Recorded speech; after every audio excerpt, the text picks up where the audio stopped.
de vous retrouver dans le cadre de notre émission de Vive Voix et de Vive Voix où nous essayons toujours d'aller de l'avant, mais au sein de l'Union pour la démocratie, le progrès social et UDPS parti au pouvoir, est-ce qu'on avance ou on est en train de reculer? Ça fait beaucoup de temps que le parti au pouvoir est en train de être secoué par une crise profonde. C'est le sujet que nous allons devoir discuter avec notre invité sur ce plateau. Il y a également le dossier, les accusations du président de la République envers son prédécesseur Joseph Kabila Kabange, le président à partir de Bruxelles où il a séjourné pour les soins médicaux. Le président de la République a accusé ou a dénoncé ouvertement l'implication de Joseph Kabila dans l'Alliance Fleuve Congo, un groupe rebelle que dirige Corneille Nangaa, l'ancien président de la Commission électorale nationale indépendante.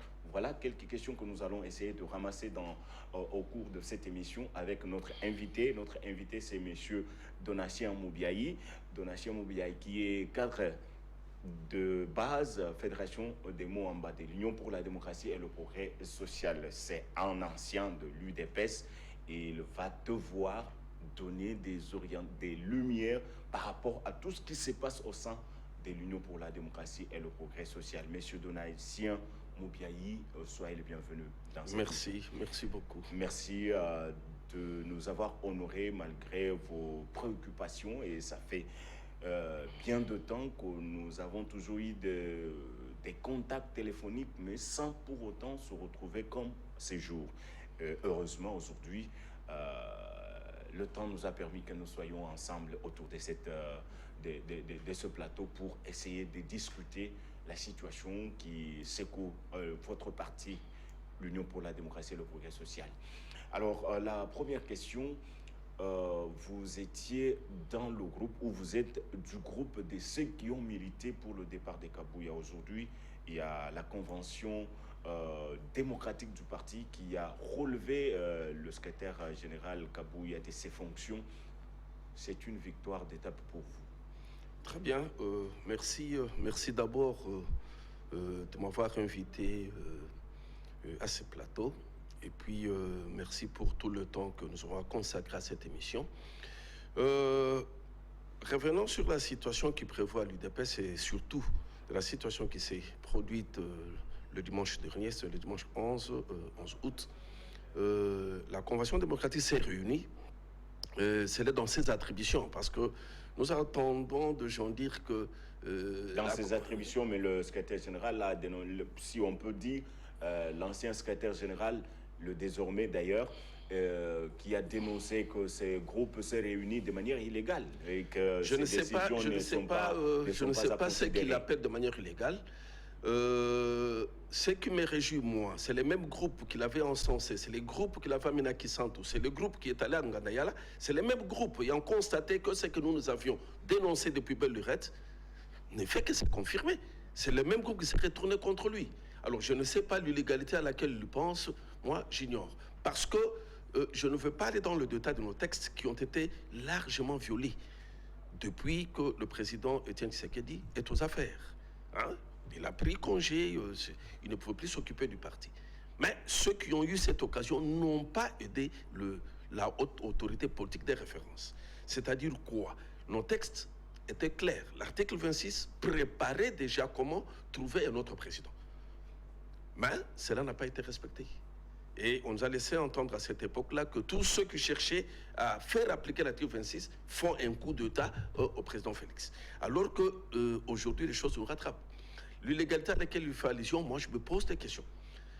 Il y en a même qui sont allés plus loin pour dire qu'ils ne sont pas habilités à le faire. Mais non, je me souviens que lors de la session extraordinaire de 2022, c'était le 29 janvier, mais Augustin Kabouya a été relevé. J'ai des documents sur place. La résolution numéro 003 de l'UDPS à cette session, élevant le secrétaire général, élevant Augustin Kabouya au niveau du secrétaire général du parti. C'est la même convention démocratique. Mais c'est la même convention, bien sûr. La théorie de l'acte contraire. Ceux qui l'avaient élevé, mais ce sont ceux-là aujourd'hui hein, Monsieur qui l'ont déchu. Donatien Moubiayi, il a été élevé par cette convention, bien sûr, mais c'était au cours d'un congrès. Pas du tout, pas du tout. Pas du tout. Qui s'était tenu en non, mais Gandaya. le congrès, écoutez, je ne vais pas aller dans le méandre de tout ce qu'il y a eu comme violation. Les congrès, qui en avait la capacité de les convoquer un congrès. Et d'ailleurs, c'est le même... Bien sûr, c'est lui. Non, mais en quelle qualité devrait-il le faire? En quelle qualité? Parce que le congrès... intérimaire. Non, mais ça n'existe pas dans le texte. J'ai nos textes sur place. Ça n'existe pas. Mais c'est le congrès. Ce sont de violations. C'est le congrès de Ngandéala qui lui a attribué ce pouvoir. Moi, je dis en deux termes simples que Augustin Kabouya est victime de ses propres turpitudes. Je vais vous raconter ce qui s'est passé, puisque je suis dans le méandre de tout ce qui s'est fait généralement au sein de l'UDPS. Nous sommes en janvier 2022. Il était question que Jean-Marc parte. Il fallait trouver un remplaçant. Et une session a été organisée dans la foulée et Augustin Kabouya a été choisi selon l'ordre de préséance. C'est ainsi qu'il prendra la place du secrétaire général. Mais qu'est-ce qu'il a fait par après? Par après, comme il avait peur de personnes comme le président Wankwenda, hein, c'est quelqu'un de grande personnalité, hein, de fortes personnalités, il a eu peur. Il n'est pas malléable. Il a détruit cette CDP-là pour en créer une autre. Et cette autre-là, Dieu merci, le tshisekédisme aidant, c'est cette commission qu'il lui-même a créée, mais qui le met dehors. Alors, je ne vois pas l'illégalité à laquelle on peut faire allusion aujourd'hui. Mais lui a rejeté cette décision de la Convention. Où est-ce que vous allez en arriver? Écoutez, c'est des crises, de crise en crise. Non, écoutez, le rejet, moi je trouve que c'est un geste normal. Hein? C'est une période où quelqu'un se sentant totalement rejeté, mais ce sont les signes de dernier soupir. Donc, c'est ça. Hein? Est-ce qu'il y a la possibilité de faire recours? Faire recours où? C'est sans recours.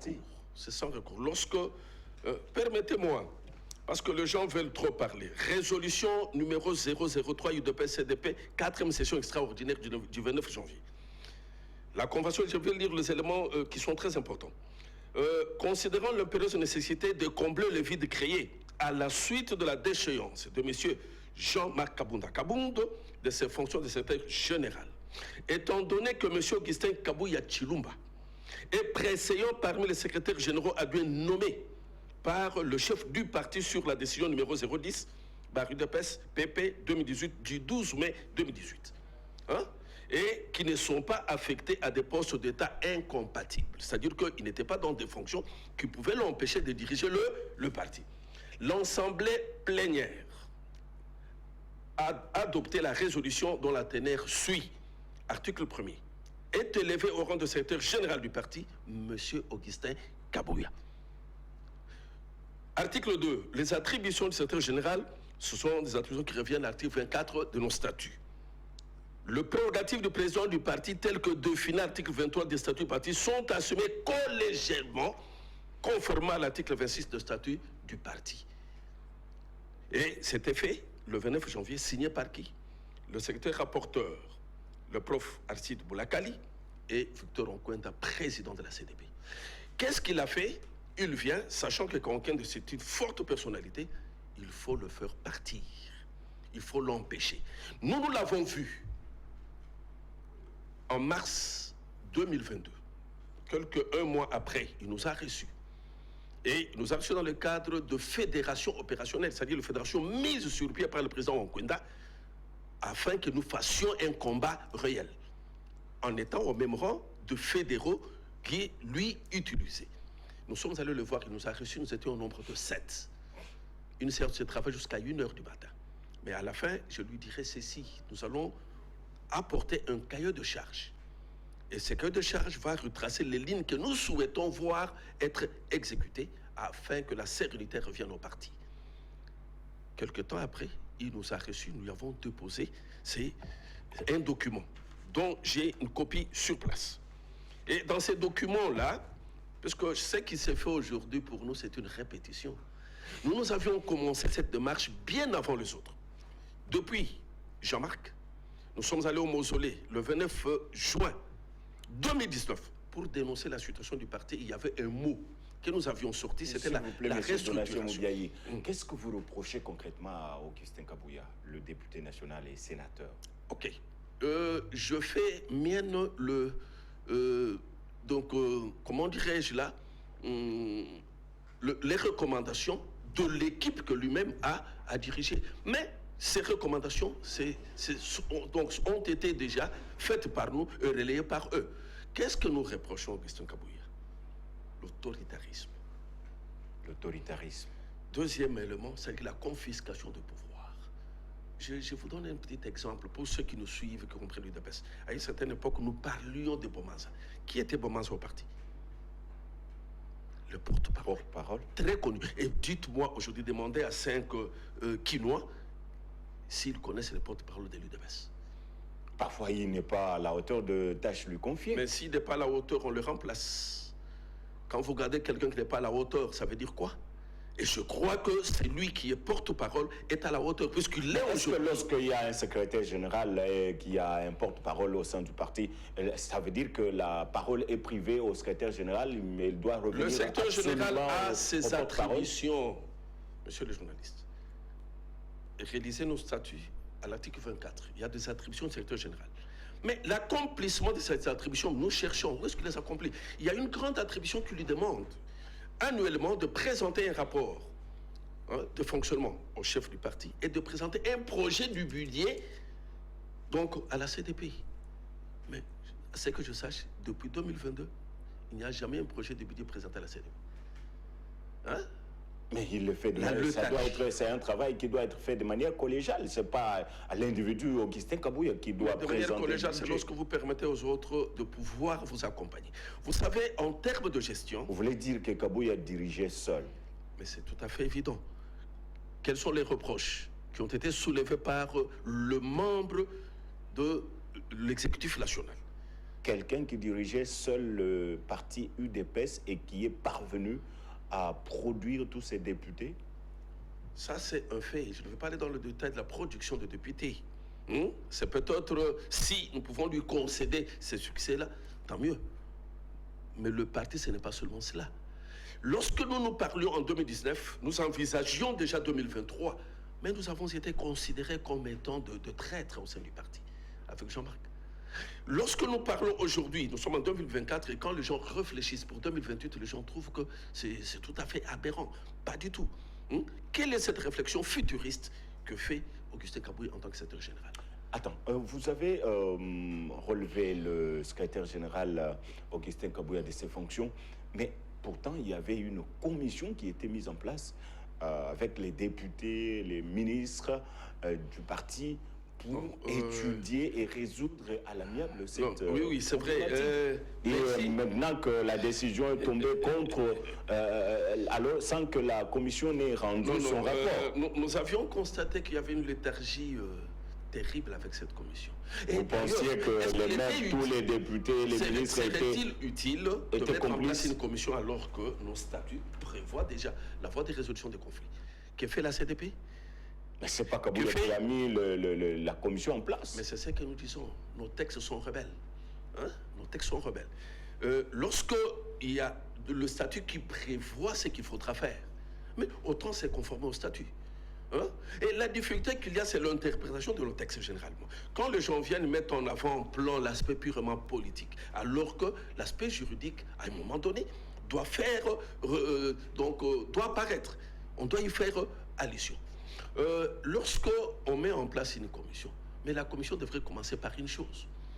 Nous avions fait une déclaration il n'y a pas longtemps pour dire que, pour donner un conseil, nous on n'a pas désavoué le secrétaire général, mais nous y avons donné conseil.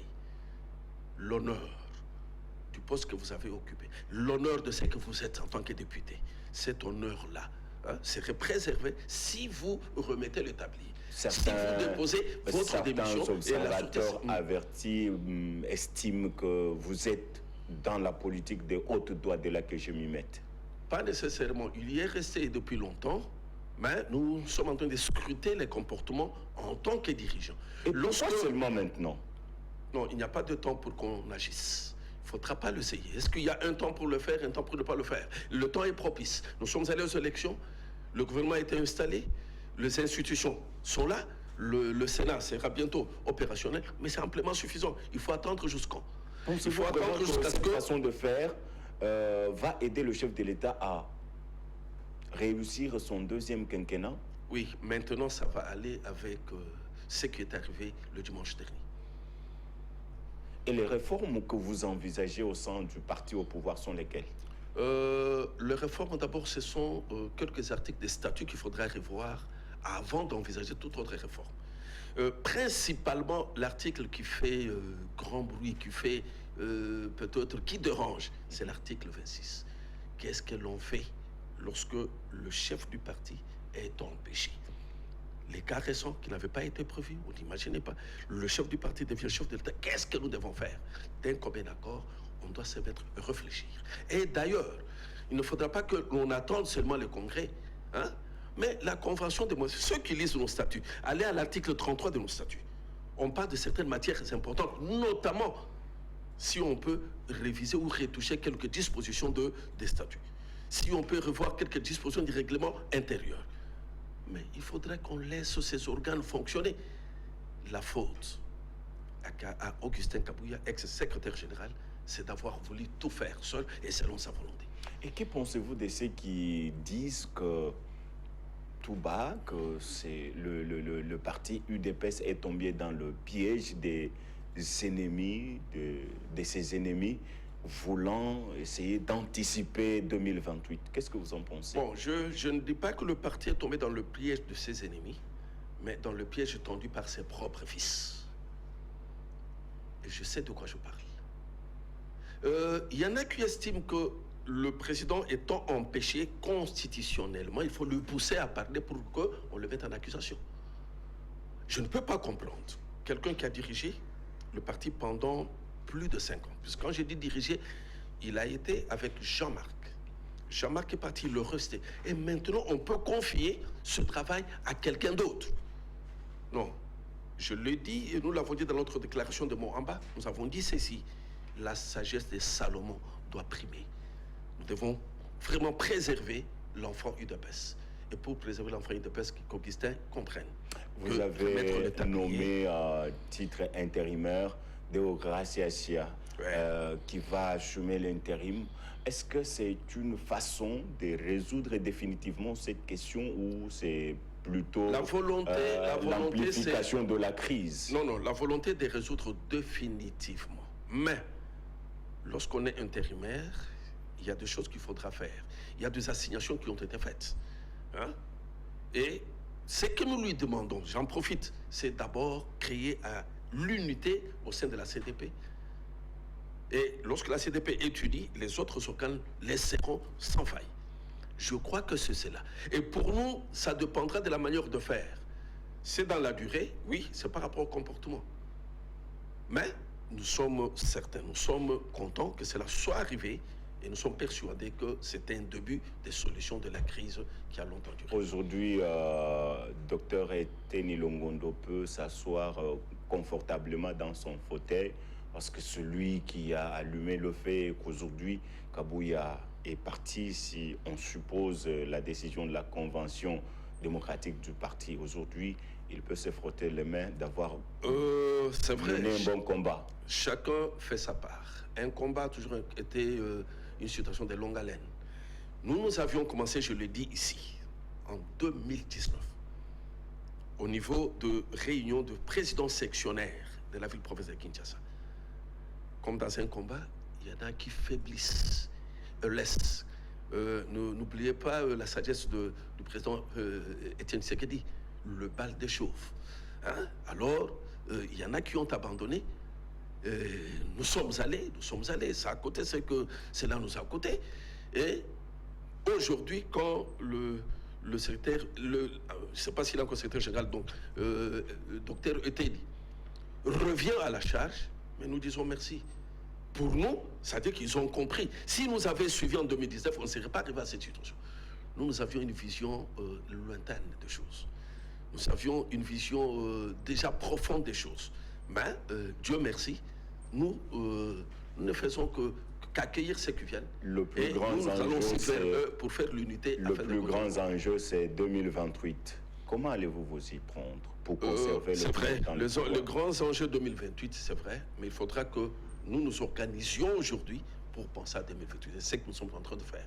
Et je suis très optimiste pour 2028. Mesdames et messieurs, vous suivez des vives voix. N'hésitez pas à nous faire parvenir vos contributions via le numéro affiché au bas de l'écran. Nous avons sur ce plateau M. Donatien Moubiaï, qui est cadre de base de la Fédération des Moamba de l'Union pour la démocratie et le progrès social, UDPS Tshisekedi, parti au pouvoir aujourd'hui. Alors, venons-en d'abord à ces accusations du président de la République qui a pointé ouvertement son prédécesseur d'être le chef direct de l'AFC que coordonne Corneille Nangaa. Est-ce que, pourquoi on a l'impression que les fortes déclarations du président de la République, il les fait en dehors du pays? Je ne sais pas si cela changerait quelque chose en les faisant à l'intérieur du pays. Il les a faites pendant qu'il s'apprêtait à revenir, qu'à cela ne tienne. Le président Félix est chef de l'État. Et comme chef de l'État, je suppose qu'il a plus d'informations que vous et moi. Lorsqu'il dit quelque chose, c'est-à-dire que c'est après avoir obtenu le différent détail dans tout ce qu'ils font, le travail de scruter ce qui se passe à l'extérieur, soit à l'intérieur du pays. Je ne viendrai pas ici critiquer ce qu'il a donné comme information, mais je viendrai voir, observer l'avenir. Comment l'avenir sera-t-il? Quand un chef d'État vous donne une information, ce n'est pas n'importe qui la donne. Mais c'est lui le chef de l'État. Il détient toutes les informations possibles. Voilà. Et il a tout le pouvoir, les moyens d'agir. Pourquoi il n'agit pas? Je sais que l'action se programme. Il a voulu d'abord faire savoir aux Congolais que cette situation que vous constatez à l'Est, il y en a qui sont totalement impliqués et qui seraient même de grands financiers de cette opération. Un point, un trait. C'est à nous de voir comment l'avenir va se dessiner. Et ce n'est pas la première fois d'accuser Joseph Kabila d'être impliqué dans la situation sécuritaire dans l'Est de notre pays. L'ancien ou le secrétaire général Augustin Kabouya le dénonçait maintes fois. Même au centre de votre parti, c'était toujours pareil. Aujourd'hui, Joseph Kabila, on a vu Corneille Nangaa condamné par contumace et tous les autres qui étaient cités, Eric Nkouba, ainsi de suite. Et Joseph Kabila a été également cité. Mais pourquoi est-ce que la justice n'a condamné que Corneille Nangaa et 24 autres personnes sans pour autant que Joseph Kabila, l'ancien président de la République, ne soit cité dans le déroulement de ces procès? Très bien. C'est un sénateur à vie, soumis à une procédure tout à fait exceptionnelle. Estimons que maintenant, ce n'est qu'un début. Et laissons les choses évoluer et peut-être que nous aurons des réponses par rapport à cette préoccupation dans les jours qui viennent. Les proches de Kabila accusent le président Tshisekedi de tenir des propos qui ne tiennent pas debout, sans fondement, à l'encontre de son prédécesseur qui lui a légué le pouvoir. Est-ce que cette façon, vous pensez vraiment que ça faciliterait la cohésion nationale? Le proche de Kabila ne ferait pas le contraire de ce qu'ils ont fait. Il ne ferait pas le contraire. Et le proche de Kabila n'ont peut-être pas toutes les informations que détiendrait le chef de l'État. C'est à eux de pouvoir chercher à connaître d'où viennent ces informations, que chercher à vilipender, que chercher à nier, hein, alors que le principal intérêt, c'est Nadimo. Je crois que lui est le maître de l'université, le recteur de l'université de Kara, vous le connaissez. Ah, ok. Alors, c'est ce que nous disons. La chose a été dite. Hein? Observons ce qui va se passer. Mais moi, je tiens sincèrement à souligner que quand le chef de l'État vous donne une information, il ne faudra pas la minimiser. C'est lui qui détient tous les éléments, toutes les informations, il est plus informé que quiconque d'entre eux. C'est vrai, c'est lui qui détient, mais il y a aussi cet aspect cohésion nationale. Est-ce qu'elle sera préservée? dans le climat, dans le contexte actuel? Devant la traîtrise, vous mettez en avant-plan la cohésion nationale. Est-ce que c'est cela? La cohésion nationale, vous la mettez en avant-plan jusqu'à ce qu'on va vous assassiner, vous. La cohésion nationale, vous la mettez en avant-plan jusqu'à ce qu'on reprenne le pouvoir par ceux qui étaient partis par la voie des urnes. Non, la cohésion n'exclut pas que la vérité soit dite. La cohésion, elle est là, oui, nous la cherchons avec ceux qui aiment ces pays. Hein, c'est ça la cohésion nationale. La cohésion, c'est appuyer les actions du gouvernement. La cohésion, c'est peut-être critiquer, mais en donnant des propositions constructives. Et c'est ça la cohésion. Mais la cohésion, ce n'est pas chercher à faire du mal à quelqu'un et vous dites que c'est la cohésion. Non. Ça, c'est poignarder quelqu'un dans le dos et face à cette attitude, il y a une réaction qui est prévisible. Et comment cette situation de l'Est peut-elle trouver son dénouement?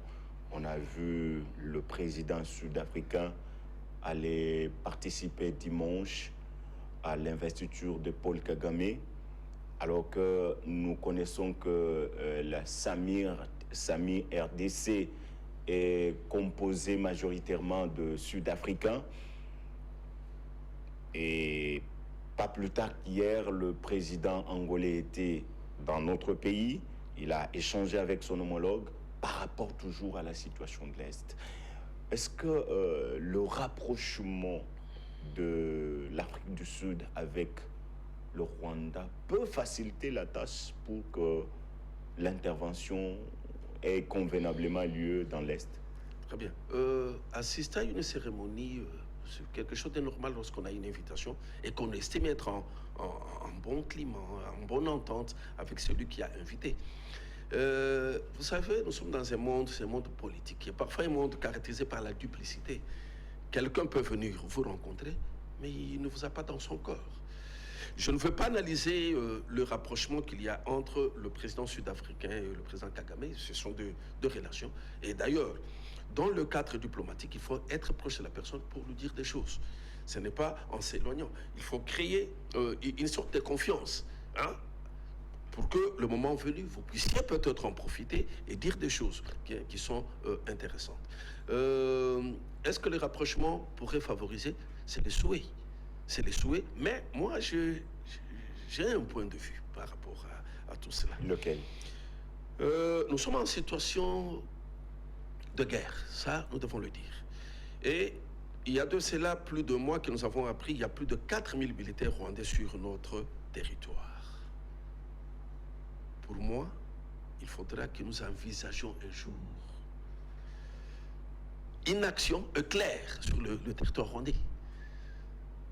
Hein? Avec un certain nombre de militaires, 30 000, 15 000, 20 000, ça dépendra des techniciens, et c'est retiré. Ce qui ne sera pas facile parce que le président l'a dit même depuis le mois de janvier, à la moindre escarmouche, il va falloir qu'il demande au Congrès l'autorisation de déclarer la guerre, mais jusqu'à ces jours... J'ai été précis dans mes propos. J'ai dit c'est mon point de vue. Mon point de vue, c'est donc une sortie éclair.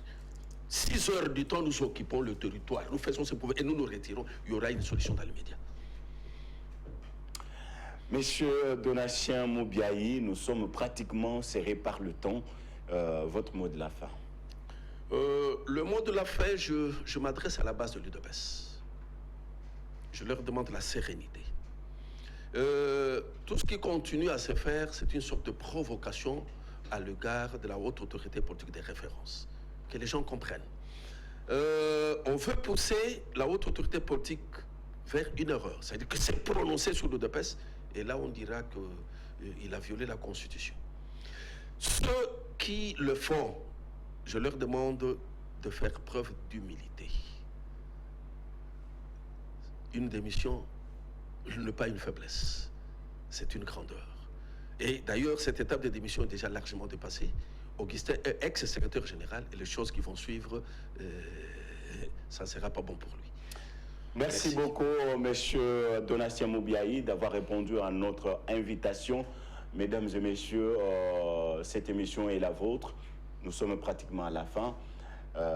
N'hésitez pas à nous contacter, n'hésitez pas à nous envoyer vos remarques, vos suggestions au numéro affiché au bas de l'écran.